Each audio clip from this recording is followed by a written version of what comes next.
उपलब्ध कराई जाएगी। अतः बजट प्रस्तुत हो जाने के पश्चात सदस्य कृपया बजट भाषण की अपनी अपनी प्रति प्रकाशन फलक से ले सकते हैं। आइटम नंबर 1, माननीय मंत्री महोदय Shrimati Nirmala Sitharaman ji.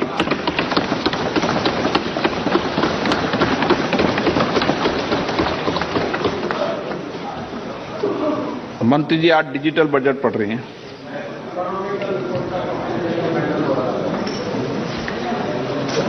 Honorable Speaker,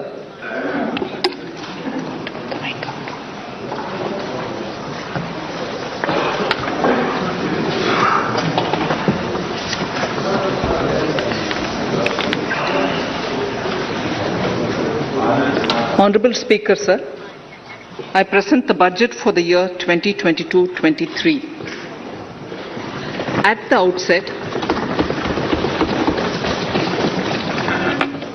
outset, sir, I want to take a moment to express my empathy for those who had to bear adverse health and economic effects of the pandemic.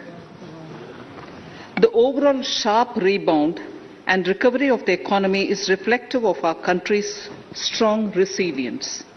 India's economic growth in the current year is estimated to be 9.2%, highest among all large economies.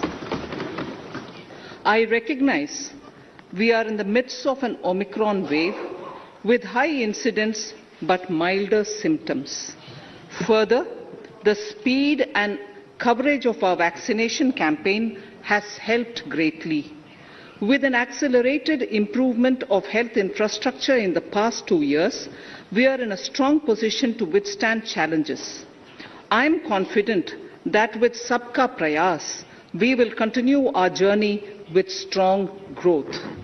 Honorable Speaker, we are marking Azadi Ka Amrit Mahotsav and have entered into Amrit Kal, the 25-year-long lead up to India at 100. Honorable Prime Minister in his Independence Day address had set out the vision for India at 100. By achieving certain goals during Amrit Kal, our government aims to attain this vision. They are complementing the macroeconomic level growth focus with a microeconomic level all-inclusive welfare focus, promoting digital economy and fintech, technology-enabled development, energy transition and climate action, and relying on virtuous cycles starting from private investment with public capital investment, helping to crowd in private investment.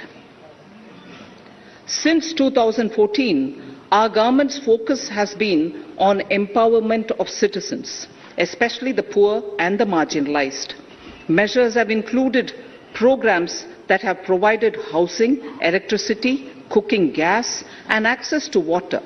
We also have programs for ensuring financial inclusion and direct benefit transfers. We are committed to strengthening the abilities of the poor to tap all opportunities.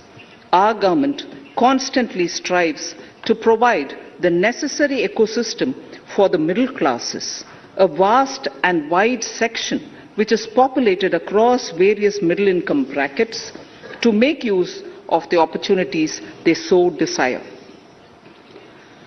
This budget seeks to lay the foundation and give a blueprint to steer the economy over Amrit Kal of the next 25 years, from India at 75 to India at 100.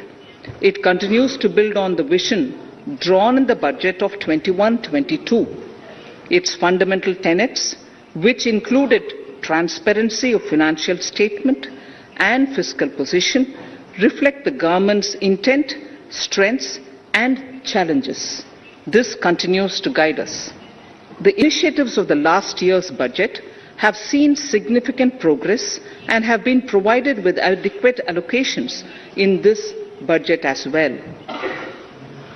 The strengthening of health infrastructure, speedy implementation of the vaccination program, and the nationwide resilient response to the current wave of the pandemic are evident for all. The productivity-linked incentive in 14 sectors for achieving the vision of Atmanirbhar Bharat has received excellent response, with potential to create 60 lakh new jobs and an additional production of 30 lakh crore during next 5 years. Towards implementation of the new public sector enterprise policy, the strategic transfer of ownership of Air India has been completed. The strategic partner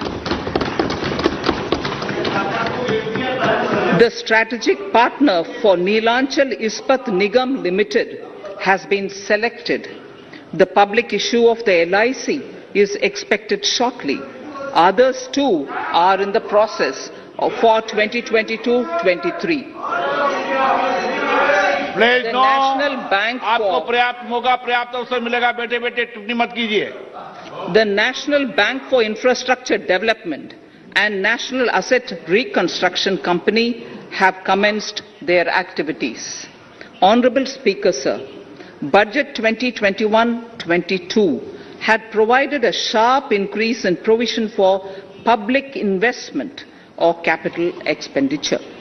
Throughout the year, with the Honorable Prime Minister guiding the implementation, our economic recovery is continuing to benefit from the multiplier effect.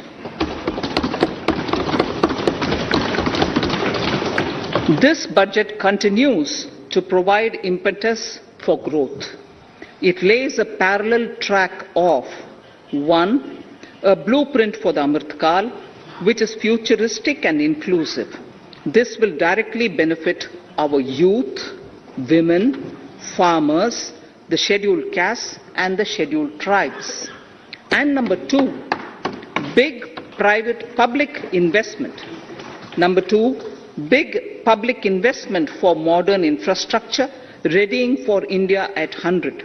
This shall be guided by PM Gati Shakti and be benefited by the synergy of multimodal approach. Moving forward on this parallel track, we lay the following 4 priorities: PM Gati Shakti, inclusive development, productivity enhancement and investment, sunrise opportunities, energy transition and climate action, and 4, financing of investments.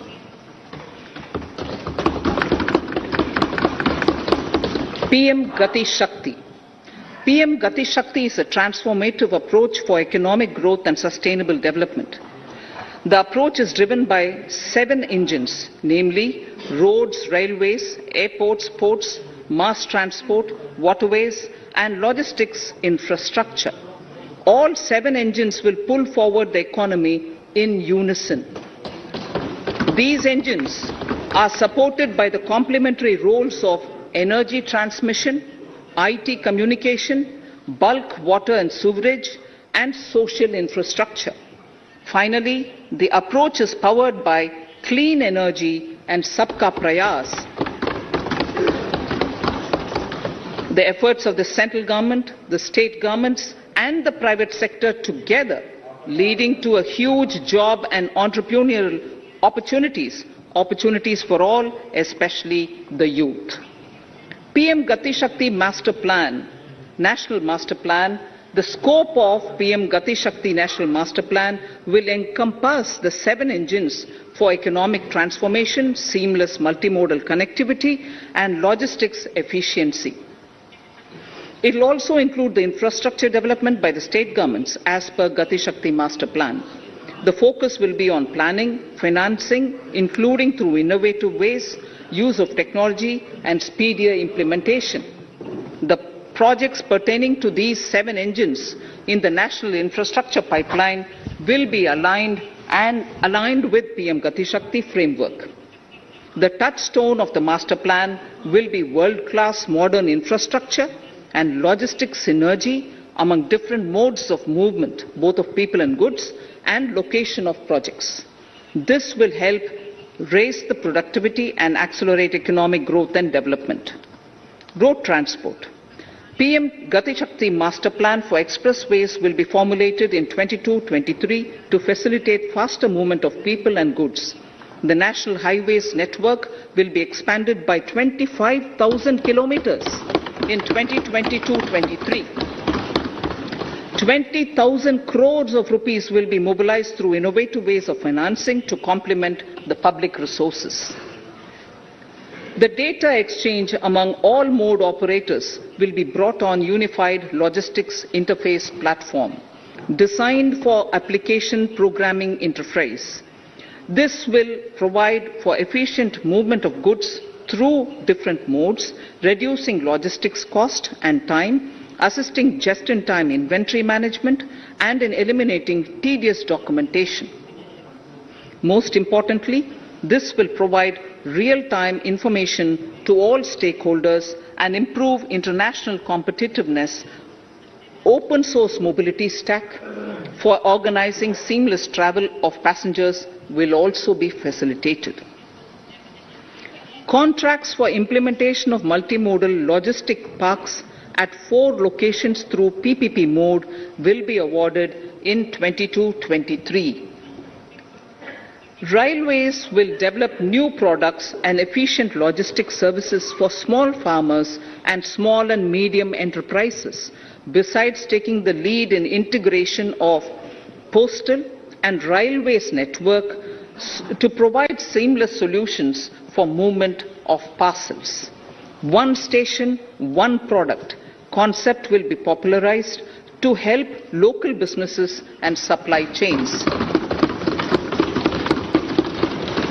As a part of Atmanirbhar Bharat, 2,000 kilometers of network will be brought under Kavach, the indigenous world-class technology for safety and capacity augmentation in 2022-23.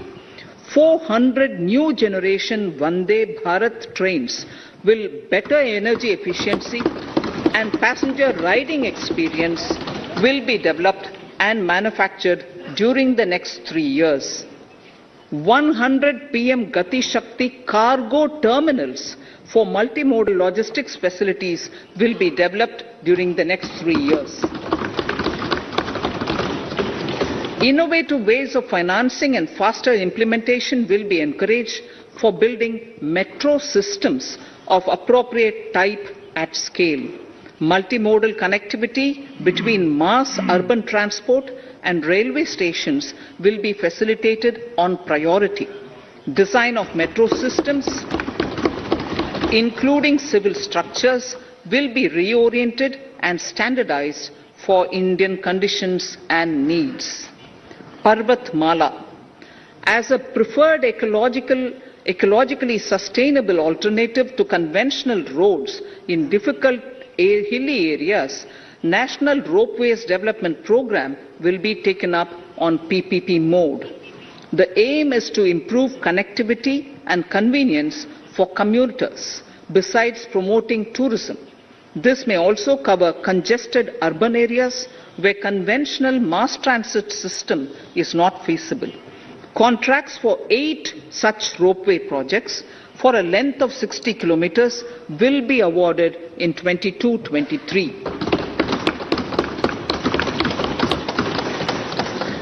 With technical support from the Capacity Building Commission, central ministries, state governments and their infra agencies will have their skills upgraded. This will ramp up capacity in planning, design, financing including innovative ways, and implementation management of the PM Gati Shakti infrastructure projects. Inclusive development, our second priority. Agriculture. The procurement of wheat in Rabi 21-22 and the estimated procurement of paddy in Kharif 21-22 will cover 1,208 lakh metric tons of wheat and paddy from 163 lakh farmers, and 2.37 lakh crores will be the direct payment of MSP value to their accounts. Chemical-free natural farming will be promoted throughout the country.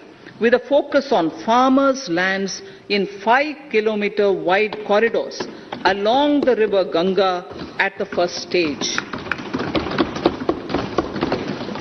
2023 has been announced as the International Year of Millets. Support will be provided for post-harvest value addition, enhancing domestic consumption, and for branding millet products nationally and internationally. To reduce our dependence on import of oil seeds, a rationalized and comprehensive scheme to increase domestic production of oil seeds will be implemented.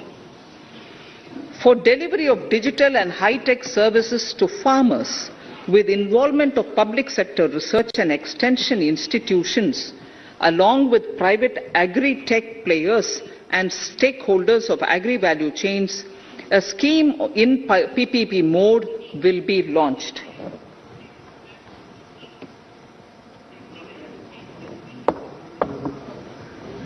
Use of Kisan drones will be promoted for crop assessment, digitization of land records, spraying of insecticides and nutrients. States will be encouraged to revise syllabi of agricultural universities to meet the needs of natural, zero budget and organic farming, modern day agriculture, value addition and management. A fund with blended capital raised under the co-investment model will be facilitated through the NABARD. This is to finance startups for agriculture and rural enterprise relevant for farm produce value chain. The activities of these startups will include inter alia, support for FPOs, machinery for farmers on rental basis at farm level, and technology including IT-based support. The implementation of the Ken-Betwa link project at an estimated cost of 44,605 crores will be taken up. This is aimed at providing irrigation benefits to 9.0 lakh hectare of farmers' lands, drinking water supply to 62 lakh people, 103 megawatt of hydro, 27 megawatt of solar power, allocations of 4,300 crores of rupees in the RE 21-22 and 1,400 crores of rupees in 22-23 have been made for this project. Honorable Speaker, sir, draft DPRs for 5 river links, namely Daman Ganga Pinjal, Partapi Narmada, Godavari Krishna, Krishna Pennar, and Pennar Kaveri have been finalized. Once a consensus is reached among the beneficiary states, the Centre will provide support for their implementation. For farmers to adopt suitable varieties of fruits and vegetables and to use appropriate production and harvesting techniques, our government will provide a comprehensive package with participation of state governments. MSMEs, Udyam, eShram, NCS and ASEEM portals will be interlinked. Their scope will be widened. They will now perform as portals with live organic databases, providing G2C, B2C and B2B services. These services will relate to credit facilitation, skilling and recruitment with an aim to further formalize the economy and enhance entrepreneurial opportunities for all. Emergency Credit Line Guarantee Scheme has provided the much needed additional credit to more than 130 lakh MSMEs. This has helped them mitigate the adverse impact of the pandemic. The hospitality and related services, especially those by micro and small enterprises, are yet to regain their pre-pandemic level of business. Considering these aspects, the ECLGS will be extended up to March 2023, and its guarantee cover will be expanded by 50,000 crores of rupees to total cover of 5 lakh crores.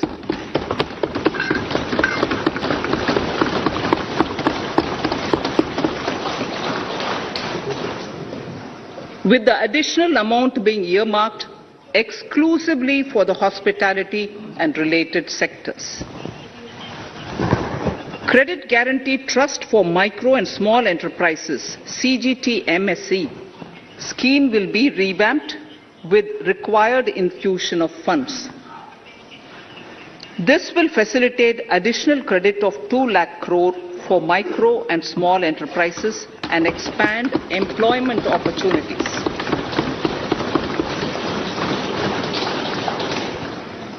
Raising and accelerating MSME performance RAMP program will outlay of 6,000 crore over 5 years will be rolled out. This will help MSME sector become more resilient, competitive and efficient.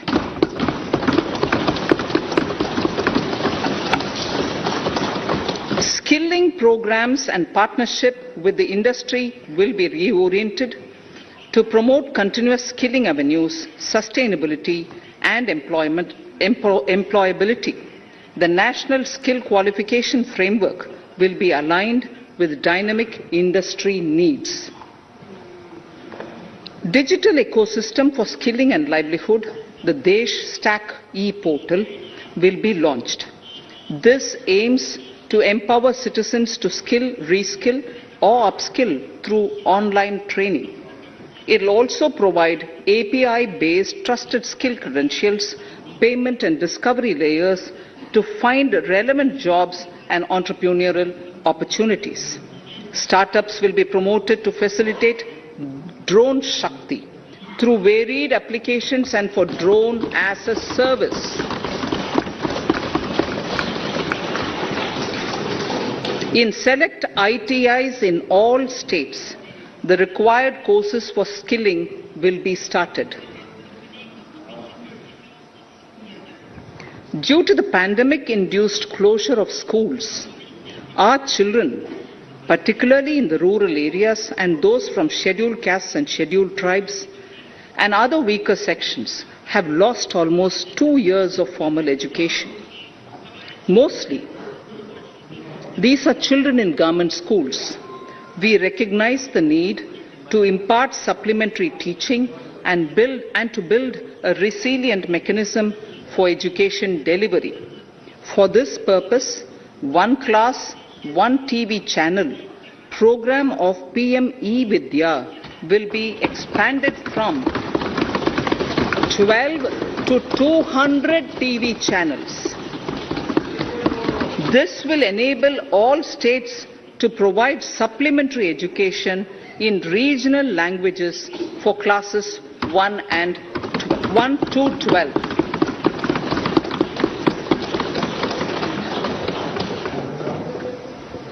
High-quality e-content in all spoken languages will be developed for delivery via internet, mobile phones, TV, and through radio and digital teachers.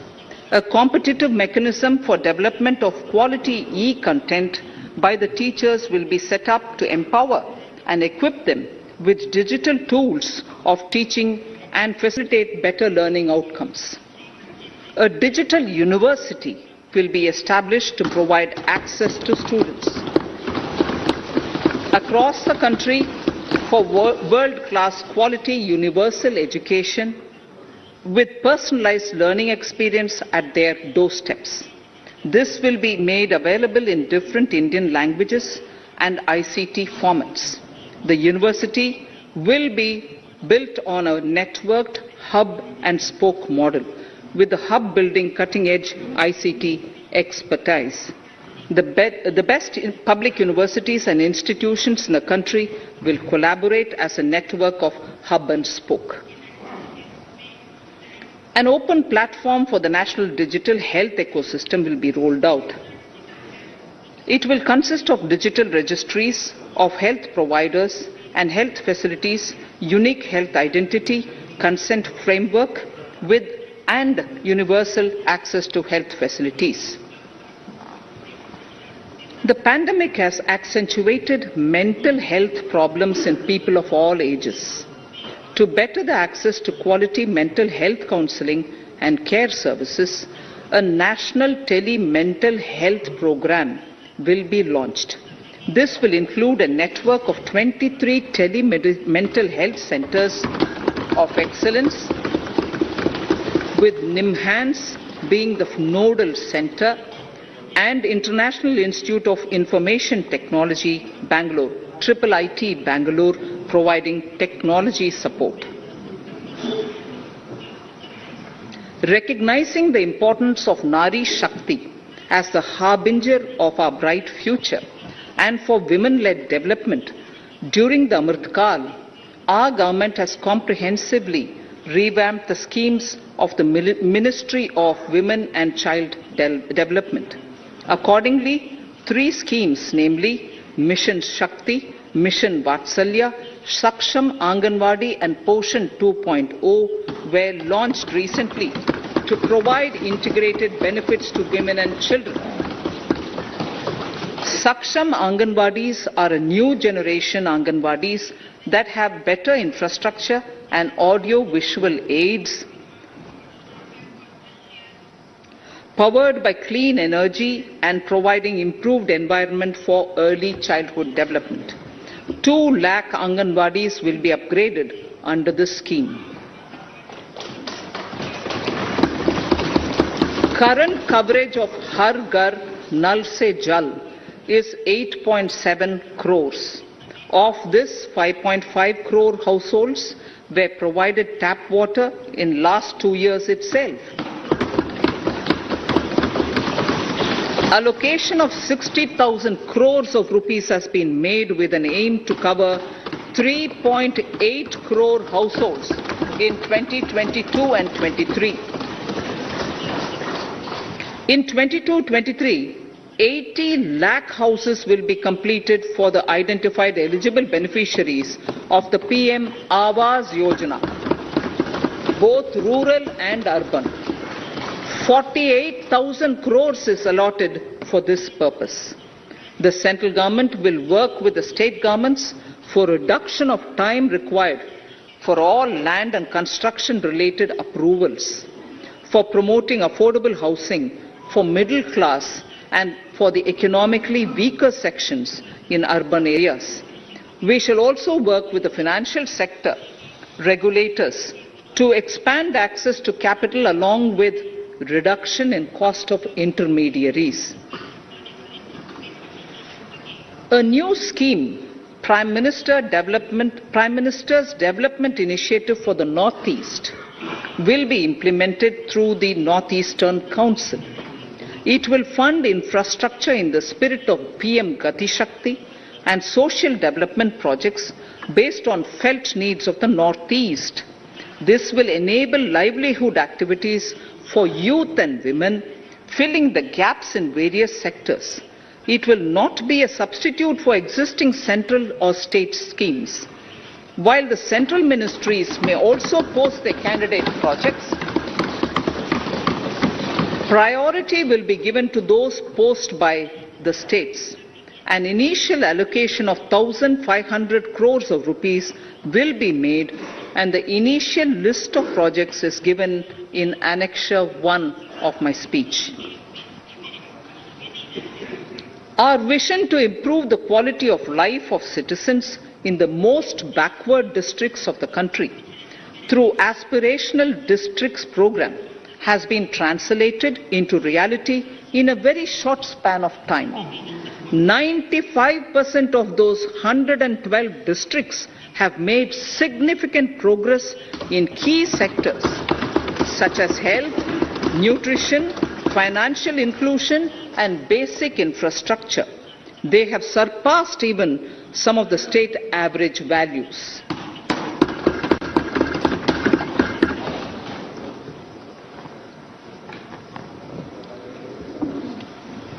However, in those districts, some blocks continue to lag. In 22-23, the program will focus on such blocks in those districts. Border villages with sparse population, limited connectivity and infrastructure often get left out from the development gains. Such villages on the northern border will be covered under a new Vibrant Villages program. The activities will include construction of village infrastructure, housing, tourist centers, road connectivity, provisioning of decentralized renewable energy, direct-to-home access for Doordarshan and educational channels, and support for their livelihood generation. Additional funding for these activities will be provided. Existing schemes will be converged. We will define their outcomes and monitor them on a constant basis. In 2022, 100% of 1.5 lakh post offices will come on the core banking system, enabling financial inclusion and access to accounts through net banking, mobile banking, ATMs, and also provide online transfer of funds between post office accounts and bank accounts. This will be helpful especially for farmers and senior citizens in rural areas, enabling interoperability and financial inclusion. Honorable Speaker, sir, in recent years, digital banking, digital payments, and fintech innovations have grown at a rapid pace in the country. Government is continuously encouraging these sectors to ensure that the benefits of digital banking reach every nook and corner of the country in a consumer-friendly manner. Taking forward this agenda and to mark 75 years of our independence, it is proposed to set up 75 digital banking units in 75 districts of the country by scheduled commercial banks. The financial support for digital payment ecosystem announced in the previous budget will continue in 22-23 as well. This will encourage further adoption of digital payments. There will also be a focus to promote use of payment platforms that are economical and user-friendly. Sir, I move to the next priority. In recent years, over 25,000 compliances were reduced and nearly 1,500 union laws were repealed. This is the result of our government's strong commitment for minimum government and maximum governance. 1,486 union laws were repealed. Our trust in the public and ease of doing business is what is highlighted here, sir. For the Amrit Kal, the next phase of ease of doing business 2.0 and ease of living will be launched. In our endeavor to improve productive efficiency of capital and human resources, we will follow the idea of trust-based governance. The new phase will be guided by an active involvement of the states, digitization of manual processes and interventions, integration of the central and state level systems through IT bridges, a single point access for all citizen-centric services, and standardization and removal of overlapping compliances. Crowdsourcing of suggestions and ground-level assessment of the impact with active involvement of citizens and businesses will be encouraged. A single window portal Parivesh for all green clearances was launched in 2018. It has been instrumental in reducing the time required for approvals significantly. The scope of this portal will be expanded to provide information to the applicants based on location of units. Information about specific approvals will be provided. It will enable application for all 4 approvals through a single form and tracking of the process through Centralized Processing Center Green, CPC Green. E-passports. The issuance of e-passports using embedded chip and futuristic technology will be rolled out in 22-23 to enhance the convenience for the citizens in their overseas travel. By the time of India at 100, nearly half our population is likely to be living in urban areas. To prepare for this, orderly urban development is of critical importance. This will help realize the country's economic potential, including livelihood opportunities for the demographic dividend.